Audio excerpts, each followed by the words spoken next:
बिस्मिल्लाहिर्रहमानिर्रहीम। अब्बू अब्बू, रमजान का चांद नजर आ गया। समीर की 11 साला बेटी और 13 साला बेटा खुशी से उछल रहे थे। अब्बू, कल रमजान है। समीर की बेटी ने खुशी से अपने बाप को गले लगाते हुए कहा। औलाद यकीनन सबको प्यारी होती है। समीर ने भी बेटी को बहुत प्यार किया। अब्बू, मैं भी रोजा रखूंगी, बेटी इसरार करते हुए बोली। नहीं बेटा, तुम अभी छोटी हो। नहीं पापा, मैं भी रोजा रखूंगी, बेटी रोने के अंदाज में अपने बाप से इसरार करने लगी। माँ बाप के लिए सबसे बढ़कर खुशी इनकी औलाद की होती है। समीर ने मुस्कुराते हुए, अच्छा बाबा तुम भी रोजा रखना, बस अब खुश। बेटी ने बाप को जोर से गले से लगाया और दोनों गालों से मोहब्बत भरे बूसे लेने लगी। बेटी के बूसों ने समीर को ऐसी चाशनी दी, ऐसा लग रहा था जैसे समीर की ईद हो गई हो। समीर ने भी बेटी को बहुत प्यार किया। अब्बू, हम रोजा क्यों रखते हैं? लोग रमजान का इतनी शिद्दत से इंतजार क्यों करते हैं? इस बार समीर के 13 साला बेटे ने सवाल किया था। बेटा, इसलिए कि रमजान बरकत वाला महीना है। इस महीने में मुसलमान रोजे रखते हैं, अपने रब्बु ताला को राजी करते हैं। इस माह में नवाफल इबादत का सवाब फराइज के बराबर होता है और फराइज का सवाब 2 गुना हो जाता है। समीर ने तफसील के साथ बेटे को समझाया। अब मजीद गुंजाइश नहीं थी कि बेटा कोई सवाल पूछता। अच्छा पापा, पापा कल हम बाजार जाएंगे, फल और पकोड़े भी लेके आएंगे। जी बेटा जरूर, अभी आप लोग सो जाओ, कल सुबह जल्दी उठकर सहरी भी करनी है। शब बखैर पापा। दोनों अपने रूम में चले गए। आज रमजान का पहला दिन था। घर में सबने रोजा रखा था सवाए एक बूढ़ी माँ के। दोपहर के वक्त समीर ऑफिस से वापस आया। पापा चले ना, बाजार फ्रूट लेने चलते हैं, थोड़ा वक्त है। अच्छा मैं कपड़े बदल लूं। समीर अपने कपड़े बदलकर सहन में आ चुका था।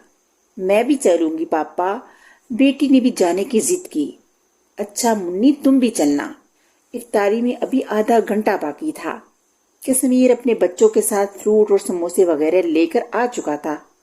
अब्बू, दादी अम्मा के लिए मिल्क शेक बनाएं, वो भी इफ्तारी के वक्त हमारे साथ बैठेंगी, बेटे ने कहा।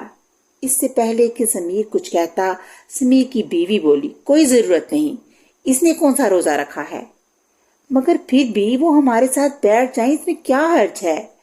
समीर बीवी से मुखातिब हुआ। अच्छा अम्मी को दिन का खाना खिलाया था? समीर ने बीवी से पूछा। नहीं, बीवी ने मुंह बनाते हुए कहा। क्यों नहीं खिलाया? जरा तल्ख लहजे में समीर ने सवाल किया। हम सबका रोजा था, मैंने खाना पकाया ही नहीं। समीर बीवी के रवैये से परेशान तो था, मगर कुछ बोल न सका। बच्चे सब देख रहे थे। अब्बू, मैं जाकर दादी अम्मा को फ्रूट दे आता हूँ, बेटे ने कहा। नहीं, कोई जरूरत नहीं, बैठ जाओ, मैं खुद जाकर दे आती हूँ, समीर की बीवी ने बेटे को डांटते हुए कहा। समीर की बीवी ने 2 केले और 1 सेब लिया। ये लो बुढ़िया, फ्रूट खाओ, इस उम्र में अब तुम्हें फ्रूट की क्या जरूरत है, मेरे बच्चों पर अजाब बनी हुई हो तुम। बीवी दादी माँ को खूब सुनाते हुए बाहर निकल आई। दादी की आंखों में आंसू मोती की तरह चमक आए। ऐसा लग रहा था जैसे बर्फ पिघल रही हो और पानी बूंद बूंद करके टपक रहा हो। रमजान का पहला अशरा रहमत का इसी तरह गुजर गया। अब दूसरा मगफरत का अशरा चल रहा था। अचानक समीर के मोबाइल की घंटी बजी। समीर ऑफिस में काम करते हुए बोला, हेलो। दूसरी तरफ से ना जाने क्या कहा गया कि समीर अचानक खड़ा हुआ और जल्दी से ऑफिस से निकला। थोड़ी देर के बाद समीर घर पहुंच चुका था। पापा पापा, दादी अम्मा की तबीयत बहुत खराब है, वो कुछ भी नहीं बोल रही। समीर जल्दी से वालदा के कमरे में चला गया। अम्मी अम्मी क्या हुआ? अम्मी आप कुछ बोल नहीं रही। समीर ने फौरन एम्बुलेंस को फोन किया। परेशानी के आलम में समीर इधर उधर चलने लगा। इतने में एम्बुलेंस भी पहुंच गई। माँ ने एक सांस लिया। ड्राइवर जल्दी जल्दी करो, समीर ने परेशानी के आलम में एम्बुलेंस ड्राइवर को जल्दी जाने का कहा। डॉक्टर साहब प्लीज जल्दी, मेरी माँ की तबीयत बहुत खराब है। माँ को इमरजेंसी वार्ड में ले गए। थोड़ी देर के बाद एक डॉक्टर समीर के पास आया। डॉक्टर साहब क्या हुआ? سمیر پریشانی سے بولا، سوری، آپ کی والدہ انتقال کر چکی ہیں، ڈاکٹر نے کہا۔ سمیر کو ایک زوردار جھٹکا لگا۔ تمہاری ماں کی ڈیتھ خوراک کی کمی کے سبب ہوئی ہے، ڈاکٹر نے سمیر کی والدہ کی موت کا سبب بتاتے ہوئے کہا۔ سمیر کے پاؤں کے نیچے سے زمین نکل گئی۔ اب وہ مردہ بن چکا تھا۔ مغفرت کے عرصے میں آج سمیر خود کو بہت بڑا مجرم محسوس کر رہا تھا۔ خوراک کی کمی؟ اف خدایا، میں اپنی ماں کا قاتل ہوں۔ سمیر زور سے رونے لگا۔ میں نے اپنی بوڑھی ماں کو قتل کر دیا۔ رمضان کے شروع ہونے کے بعد سمیر اپنی والدہ سے صرف 2 بار ملا تھا۔ سمیر ماں کا ماتھا چومنے لگا۔ ماں، میں تیرا مجرم ہوں، سمیر کو شدت کے ساتھ احساس ہو رہا تھا۔ ماں ایک بار تو بولو، ماں تمہیں کیا چاہیے؟ سمیر کا جگر جیسے پھٹ رہا تھا۔ والدہ کو دفنانے کے بعد سمیر گھر واپس آیا۔ پاپا، دادی اماں ہمیں کیوں چھوڑ کے چلی گئیں؟ بچے لپٹ لپٹ کر رونے لگے۔ پاپا، کل ہم دادی اماں کے پاس بیٹھے تھے، دادی اماں نے ہم سے کہا، بچوں مجھے معاف کر دینا، میں تمہارے لیے عذاب ہوں۔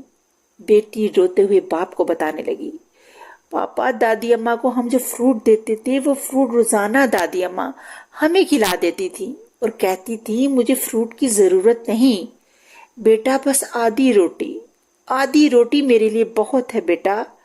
بیٹا پھوٹ پھوٹ کر رو رہا تھا اور اپنے باپ کو بتاتے جا رہا تھا۔ سمیر بیٹے اور بیٹی کی باتیں سن کر خاموش ہکا بکا سکتے کے عالم میں کھڑا تھا۔ ابو، آپ نے ہمیں کہا تھا کہ رمضان میں ہم اللہ تعالیٰ کو راضی کرتے ہیں، مگر ابو، دادی ماں تو روزے بھی نہیں رکھتی تھی، وہ تو اللہ کو راضی کیے بنا ایسے ہی چلی گئیں، ہم تو راضی کر رہے ہیں نا؟ بیٹا آنسو بہاتے ہوئے عجیب سوال کیے جا رہا تھا۔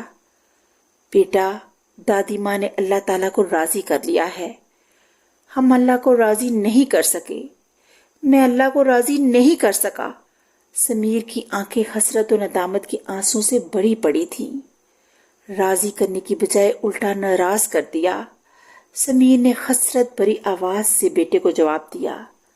ندامت کے آنسو سمیر کی چھاتی پر ٹپک رہے تھے، مگر اب وقت ہاتھ سے نکل چکا تھا، اب رونے کے سوا کچھ بھی ممکن نہ تھا۔ کاش سمیر اپنی ماں کا پہلے خیال رکھ لیتا، کاش وہ اپنی بیوی کو سمجھا لیتا، کاش ایسا وقت رمضان میں اس پر نہ آتا۔